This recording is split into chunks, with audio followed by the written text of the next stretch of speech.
কেন্দ্রীয় সরকারের কাছ থেকে রাজ্যের 100 দিনের কাজের বকেয়া টাকা আদায়ের দাবিতে ধারাবাহিকভাবে আন্দোলন চালিয়ে যাচ্ছে তৃণমূল কংগ্রেস। এমনকি তৃণমূল কংগ্রেসের সর্বভারতীয় সাধারণ সম্পাদক অভিষেক বন্দ্যোপাধ্যায় নিজে গিয়ে দিল্লির বুকে রাজ্যের গরিব খেটে খাওয়া মানুষদের জন্য 100 দিনের টাকা আদায়ের দাবিতে আন্দোলনে নেমেছিলেন। এছাড়াও কলকাতার রাজপথে আন্দোলন করতে দেখা গেছে তৃণমূল সুপ্রিমো মমতা বন্দ্যোপাধ্যায়কে। তারপরেও কেন্দ্রের কাছ থেকে মেলেনি রাজ্যের গরিব খেটে খাওয়া মানুষের 100 দিনের বকেয়া টাকা। তবে রাজ্যের মুখ্যমন্ত্রী মমতা বন্দ্যোপাধ্যায় ইতিমধ্যেই ঘোষণা করেছেন, কেন্দ্র থেকে বকেয়া টাকা না পাওয়া গেলেও রাজ্য সরকার নিজস্ব তহবিল থেকে রাজ্যের গরিব মানুষের 100 দিনের টাকা তিনি দেবেন। এবার 100 দিনের বকেয়া টাকা 100 দিনের খেটে খাওয়া মানুষদের কাছে পৌঁছে দিতে আজ গলসি 1 নম্বর ব্লকের লোয়া পঞ্চায়েতের উদ্যোগে রামগোপালপুর বাজারে একটি শিবিরের আয়োজন করা হয়। জানা গেছে, তৃণমূল কংগ্রেসের সর্বভারতীয় সাধারণ সম্পাদক অভিষেক বন্দ্যোপাধ্যায়ের নির্দেশ মতো রাজ্যের বিভিন্ন পঞ্চায়েতে আজ থেকে সহায়তা শিবিরের আয়োজন করা হয়েছে। সেই একইভাবে লোয়া রামগোপালপুর অঞ্চলে যাদের 100 দিনের কাজের টাকা বকেয়া রয়েছে তাদের সাহায্য করতে এই শিবিরের আয়োজন। জানা গেছে, শিবিরটি চলবে 8 দিন। গলসি 1 নম্বর ব্লক তৃণমূল কংগ্রেসের সভাপতি জনার্দন চ্যাটার্জি ও লোয়া রামগোপালপুর পঞ্চায়েতের প্রধান ফজিলা বেগম এদিন ফিতে কেটে শিবিরের উদ্বোধন করেন। গলসি 1 নম্বর ব্লকের সংখ্যালঘু সেলের সভাপতি জাহির আব্বাস মণ্ডল এদিন কেন্দ্র সরকারকে কটাক্ষ করে বলেন, কেন্দ্রে একটা ফেকু সরকার চলছে, মুখে এক কথা বলে আর কাজ আরেক করে। তিনি আরও বলেন, 100 দিনের বকেয়া টাকা পরিশোধ হলে রাজ্যের গরিব মানুষরা অনেক উপকৃত হবেন। রাজ্য নেতৃত্বের আমাদের কর্মসূচি এটা আজকে ওপেন করা হলো এবং এটা আগামী 7 দিন ব্যাপী এটা চলবে।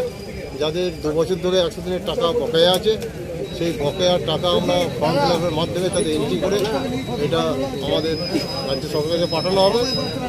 এতে তারা উপকৃত হবে। টাকা আশা করছি 1 তারিখের মধ্যে সবাই টাকা পেয়ে যাবে সিস্টেমে।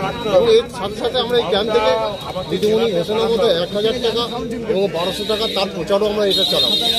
সেই টাকার পাওয়ার পর সাধারণ মনে করছে যথেষ্ট উপকৃত হবে।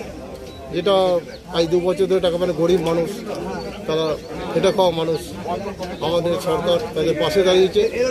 আর কেন্দ্রীয় একটা ফেকু সরকার চলছে, মুখে এক কথা বলে কাজে এক কথা বলে। কোথায় সরকার যেটা বলে সেটা করে, সেটা মাননীয় মুখ্যমন্ত্রী দেখিয়ে দিয়েছেন এবং ভবিষ্যতেও দেখিয়ে দিচ্ছেন। কোথায় করছেন এই ক্যাম্পটা? এটা রামগোপালপুর বাজারে করছি, লোয়া রামগোপালপুর অঞ্চলের তরফ থেকে। কে উদ্বোধন করলো ক্যাম্প? উদ্বোধন করলেন ব্লকের সভাপতি জনার্দন চ্যাটার্জি এবং পঞ্চায়েত।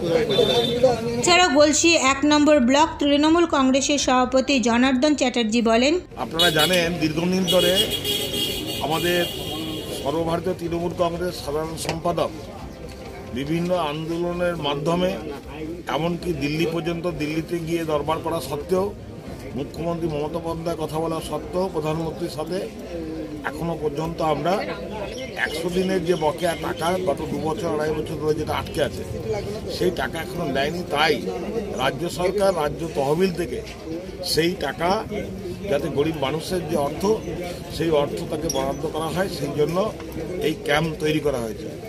এই ক্যাম্পে যাদের টাকা বকেয়া আছে তারা তাদের জব কার্ড নিয়ে এখানে এসে একটি ফর্ম আছে, সেই ফর্মটি আমাদের গ্রহণ করে এটি আমাদেরকে জেলায় পাঠালে সেই মানুষরা তারা টাকা পাবেন। এবং সেটা 1 তারিখ, যেটা 21 তারিখ বলা হয়েছিল সেটা এখন 1 তারিখ হবে। কারণ এটা ছিল প্রথমে 21 লক্ষ, এখন তার পরিমাণ অনেক বেড়ে গেছে। সেই এন্ট্রিগুলো যেগুলো আছে সেইগুলো পুরো হলেই 1 তারিখে এই টাকা দেবে।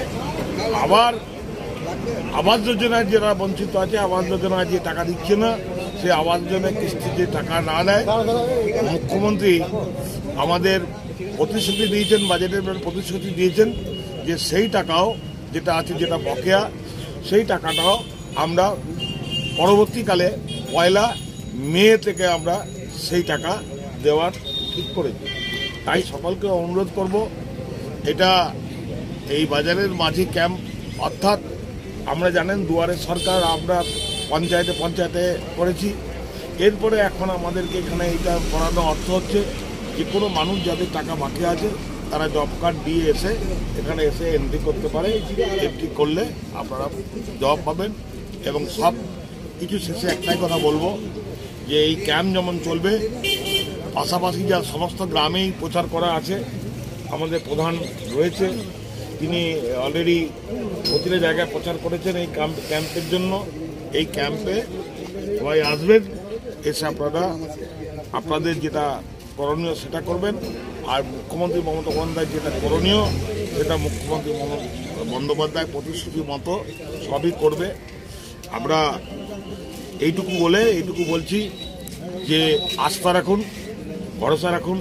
শীত গ্রীষ্ম বর্ষা, তৃণমূল কংগ্রেসই ভরসা। শীত গ্রীষ্ম বর্ষা, মমতা ব্যানার্জি ভরসা। শীত গ্রীষ্ম বর্ষা যুব সমাজের কাছে অভিষেক বন্দ্যোপাধ্যায় ভরসা। ঠিক একইভাবে আজ কাকসা ব্লকে 100 দিনের বকেয়া বেতন 100 দিনের কাজের গরিব ও খেটে খাওয়া মানুষদের কাছে ঠিকভাবে পৌঁছে দিতে তৃণমূল কংগ্রেসের পক্ষ থেকে একটি শিবিরের আয়োজন করা হয়। কাকসা গ্রাম পঞ্চায়েত অফিসের সামনে এই সহায়তা শিবিরের আয়োজন করা হয়। এদিনে শিবিরে উপস্থিত ছিলেন কাকসা ব্লকের তৃণমূল নেতা পল্লব ব্যানার্জি, সন্দীপ, রিঙ্কু মহল, কাকসা গ্রাম পঞ্চায়েতের প্রধান, উপপ্রধান সহ এলাকার তৃণমূল কংগ্রেস কর্মীরা। 100 দিনের যে বকেয়া টাকা কেন্দ্রীয় সরকার দেয়নি এবং এটা নিয়ে সারা বাংলা জুড়ে যে আন্দোলন, রাজপথ আন্দোলন করা হয়েছে।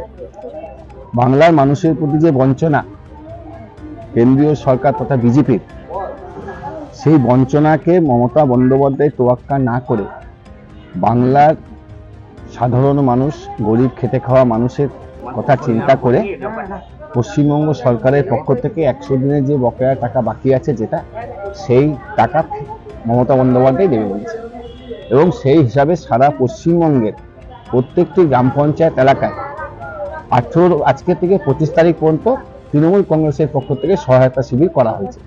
সেই হিসাবে কাকসা গ্রাম পঞ্চায়েত অন্তর্গত এখানে একটা সহায়তা শিবির চলছে। এখানে তৃণমূল কংগ্রেসের সমস্ত স্তরের মানুষ, তৃণমূল কংগ্রেসের পঞ্চায়েত প্রধান, নেতা নেত্রী সকলেই মিলে মানুষকে পরিষেবা দিচ্ছে। কারণ একমাত্র রাজনৈতিক দল তৃণমূল কংগ্রেস যারা মানুষের পাশে থাকে এবং মানুষের সাথে থাকে। এই পরিষেবা দেওয়ার জন্য এই 7 দিন যাবৎ এখানে এই সহায়তা শিবির হবে। এখান থেকে ফর্ম ফিল আপ হবে এবং 1 তারিখ থেকে টাকা তাদের ঢুকবে, এরকম একটা কথা বলা হয়েছে। এরপর নজর রাখুন আমাদের পরবর্তী খবরে।